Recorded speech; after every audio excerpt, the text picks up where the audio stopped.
Hi guys, welcome back to part 2 of the gate refurb.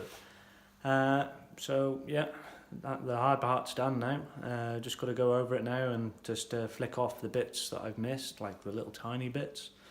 It's pretty hard to see when you're blasting at 7 bar pressure. You've got the dust and everything, so just the small bits we go around and file them off or sand them off and make sure they're all clean. So I'll just show you the the finish of the blasting on the gates, and stay tuned for the following video. The following video will be of them finished and powder coated. So here are the gates. This is actually cast iron. So in the last video I said it was wrought iron. But this is actually cast. So this is not a cheap gate at all. Well, not now anyway, but I'd say it's a fair age. It's got some real nice character to it. And the only problem with cast is that it just absorbs the moisture. It's so ferrous. So like you can see there now, it's only been, what, 3-4 hours since I blasted them, and you can see that the damp is just climbing in them. So what I'll probably do is give them a quick dusting over. Give them a quick shot blast before I powder coat them. But it's come up unreal compared to what it was before. So all this character was all filled in with paint. You know, it had like 3 or 4 coats on there. So it's gonna look amazing when it's all powder coated. So we'll stick a couple of coats of powder on it and it'll come up. And then we got the big gate that we've seen before, all cleaned off, nice. All them scrolls all cleaned off. I also say with this kind of fabricated work with scrolls and stuff like that. So when we powder coat them now, the powder cannot get in between these two surfaces here. It's impossible for the powder to get in there. So the problem we got is, say it's raining and the rain is just going to go in there and sit in there, and then the rust will start coming out of the bottom, and it will start to leak down the sides and that.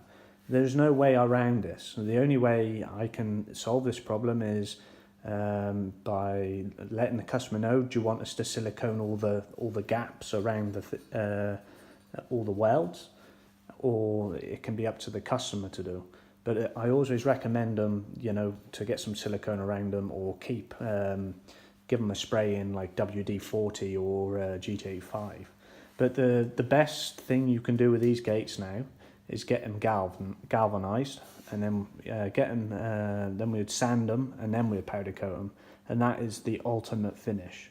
That is like 180 years of protection to the steel. So that's always to keep in mind. But then we're looking at a lot higher cost. So yeah, so stay tuned for part 3, and we'll have a look at these gates when they're finished. This gate here is going to look amazing, and as well I'll cut this rivet bolt out here. A bit of a shame, but it's going to make the job a lot better. I can get in there, clean inside the gap there, and powder coat that tidy. And the same with this, I'll take that off there and stick a new bolt in there and make sure it's all working nice, so when the customer gets it back, it's way to go. Blasted the hinges as well. This is a very coarse finish, and this is what we want for powder. So what it does, the powder can settle into that and grip to it, if it was a very fine surface where it's like smooth. That's not so good, because once the sunlight gets on it, it will start peeling away from it. You'll see it on like some kind of DIY furniture you buy from B&Q or something like that, where you put it in your garden, give it a year, and you'll see all on the edges it's all just peeling off. Like you can literally just brush it off. It's that crap. So having a textured finish like this, it's perfect for powder. Powder will sink into that lovely, and it will stay on there for 10 years. 10 years easy, especially if it's looked after. Like I said, you spray it with GT85 and just give it a rub down, it'll look after it lovely.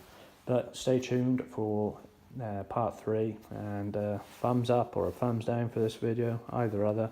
Thanks for watching. Bye.